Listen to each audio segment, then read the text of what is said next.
YouTube channel में आपका स्वागत है। आज हम लोग राजा परीक्षित और श्रृंगी ऋषि के श्राप के संदर्भ में चर्चा करने जा रहे हैं।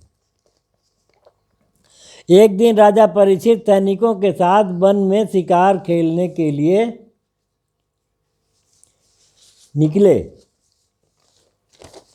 उन्हें एक हिरण दिखा मिला। उस पर उन्होंने संधान किया, बाण से तीर से उन्हें मारा, लेकिन वो हरिण गिरा नहीं, वो आगे निकल गया। तो हिरण के पीछे पीछे ये दौड़ते चले गए, आगे निकल गए पैदल ही अकेले, और बहुत दूर निकल गए, लेकिन हिरण इनको मिला नहीं। और इनका उम्र 60 वर्ष के लगभग हो चुका था, और इसलिए इनको शरीर से थकान भी आ गया और भूखे प्यासे भी हो गए, प्यास भी लगने लगी। तो ये प्यास के ललक में कुछ ढूंढने लगे कि पानी कहाँ मिले। तो इनको एक ऋषि का तपस्थली कोई दिखा। तो वहाँ वो आश्रम के टाइप का दिखा, झुग्गी झोपड़ी। वहाँ ही गए तो देखे कि एक तपस्वी बैठे हुए हैं, ध्यान लगाए हैं, और ये प्रश्न किए, लेकिन वो कोई जवाब दिए नहीं। वो मौन धारण किए थे, इनको पता नहीं, लेकिन वो बोले नहीं कुछ। इनको गुस्सा आ गया, भूखे भी थे, प्यासे भी थे, और राजा तो थे ही, अपने राज्य में ही हमारा कोई प्रश्न सुन नहीं रहा है। तो आवेश में आ गए, गुस्सा में आए। तो वहीं सामने इनको एक मृत मरा हुआ सर्प दिख गया, जो कब का मरा पड़ा था। उसे धनुष के नोक पर उठा करके वो तपस्वी के गला में लपेट दिए, और वहाँ से अपनी राजधानी को चलते बने। उसी समय उनके ऋषि के लड़के थे, जो बड़े तपस्वी थे और बड़े शक्तिशाली भी थे। उनका नाम था श्रृंगी ऋषि।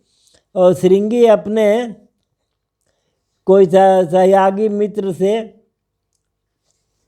उनको मालूम हुआ कि पिताजी तपस्या में बैठे हुए हैं, ध्यान मग्न हैं, और वैसी स्थिति में राजा परीक्षित मरा हुआ सर्प को उनके गला में लपेट दिया है। तो बड़े क्रोधित हो गए और गुस्सा में वो आ गए, और राजा वो श्राप दे डाले कि मौन और निश्चल अवस्था में मेरे पिता के कंधे पर मरा हुआ सांप डाल दिया। जिसने मेरे पिता के गले में मरे हुए सांप डाल दिया, उस दुष्ट को तक्षक नाग क्रोध में भरकर आज के 7वें दिन डस करके खा जाएगा। इस प्रकार शाप देकर ऋषि अपने पिता के पास गए और सारी बातें बताया। सब सुनकर मुनि ने अच्छा नहीं समझा। राजा पूरे राज्य के जन समूह का रक्षक होता है। उसके नहीं रहने पर अव्यवस्था फैल जाती है, चोरी लूट डाका सब फैल जाता है, और लोग अव्यवस्थित, सारी व्यवस्था अव्यवस्थित हो जाती है। तो ऐसा नहीं करना चाहिए था। तो उन्होंने अपने एक शालीन गुणी शिष्य, जिसका नाम गोमुख था, गोमुख को राजा के पास भेजा। गोमुख ने जाकर कहा, राजन, हमारे गुरुदेव ने आपके लिए संदेश भेजा है। तो राजन, मेरे पुत्र ने आपको शाप दे दिया है, आप सावधान हो जाएं। तक्षक आपके अपने विष से 7वें दिन ही आपको जला देगा। 7वें दिन जब तक्षक ब्राह्मण का रूप बनाकर जा रहा था, तो उसने कश्यप नामक ब्राह्मण को देखा। एक ब्राह्मण जा रहे थे, इनका नाम कश्यप था। वो उनके पास विद्या था विष उतारने का, विष जाति करने का। तो राजा को बचाने के लिए जा रहे थे कि तक्षक डांसेगा तो हम उनको बचा लेंगे। उसने पूछा, ब्राह्मण देवता इतनी शीघ्रता से कहाँ जा रहे हैं? और क्या करना चाहते हैं? कश्यप ने कहा, जहाँ आज राजा परीक्षित को तक्षक डसने वाला है, वहाँ जा रहा हूँ।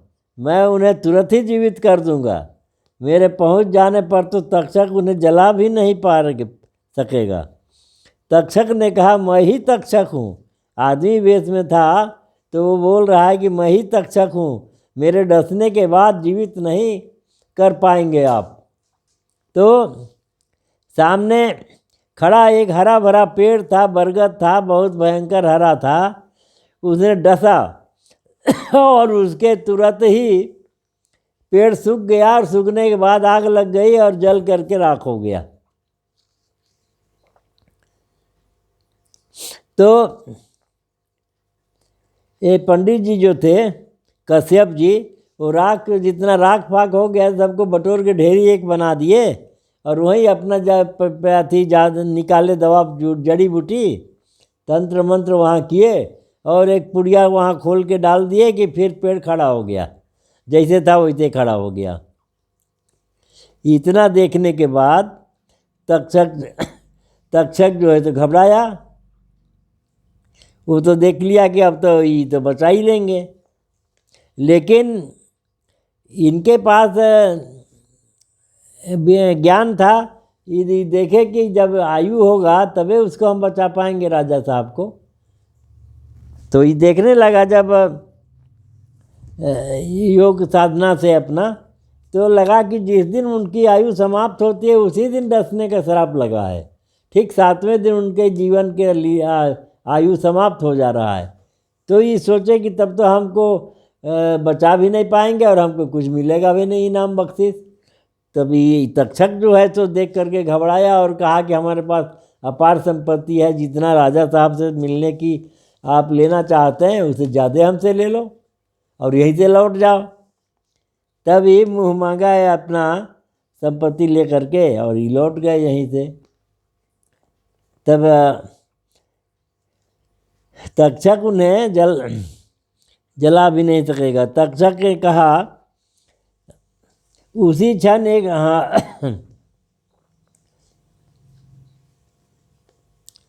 अब तक्षक अपने क्षेत्र में जितने उच्च श्रेष्ठ वंश में थे सर्प लोग, पुराने वरिष्ठ लोग, उन लोगों को बुला के इकट्ठा किया और उन लोग के आने के बाद सबको तपस्वी ब्राह्मण का वेश बना दिया और धारण कर लिए वे सब, और फूल भी ले लिए और फल भी ले लिए साथ में, और ये कहा कि बस चले जाओ, महल में ज़बरदस्त तैयारी है, पहरेदारी है, वहाँ तो कहीं को फतिंगो नहीं घुस पाएगा, तो कैसे जाएंगे?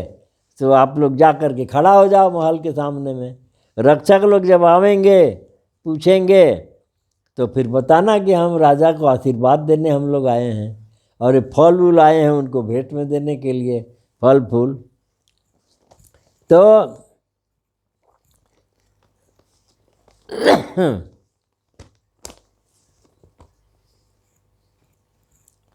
राजभवन में पहुंचकर महल के पास खड़े हो गए। इस प्रकार तपस्वियों को खड़ा देखकर रक्षकों ने उनसे पूछा, आप लोग की क्या इच्छा है?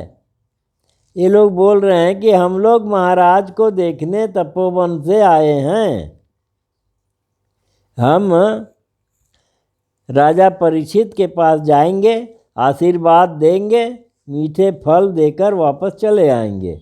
राजा के कहने पर तो ये लोग जाकर के राजा साहब से संवाद सुना दिए रक्षक लोग। तो राजा बोले कि वो जो आए हैं उन लोगों का फल फूल तो लेके चले आओ और उनसे कह दो कि आप लोग कल पुनः आइए, और आज मेरा प्रणाम बोलने के बाद ये भी कह देना कि आज मिलना संभव नहीं है।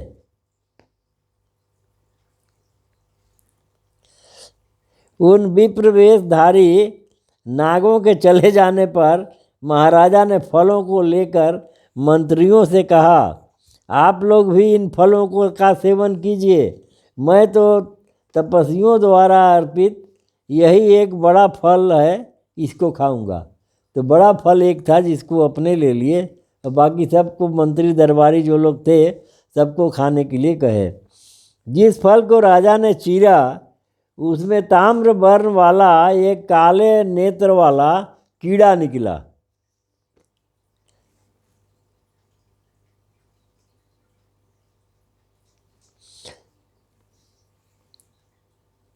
एक छोटा सा कीड़ा राजा को दिखाई दिया। उसे देखकर राजा ने अपने आश्चर्यचकित और छोटा सा कीट राजा को दिखाई उसे देखकर राजा ने अपने आश्चर्यचकित मंत्रियों से कहा, सूर्यास्त हो रहे हैं, अतः अब मुझे विष का भय नहीं है। मैं ब्राह्मण के उस शाप को अंगीकार करता हूँ कि यह कीट मुझे काट ले। ऐसा कहकर राजा परीक्षित ने उसे गले पर रख लिया, कंधे पर रख लिया। सूर्य के अस्त होते ही गले पर स्थित वह कीट साक्षात काल स्वरूप भयानक तक्षक के रूप में परिणत हो गया। भयंकर रूप वाले उस सर्प को देखकर सभी भयभीत होकर वहाँ से भागने लगे और क्षण भर में राजा का प्राणांत हो गया। आज का प्रसंग को यहीं पर हम लोग समाप्त करते हैं।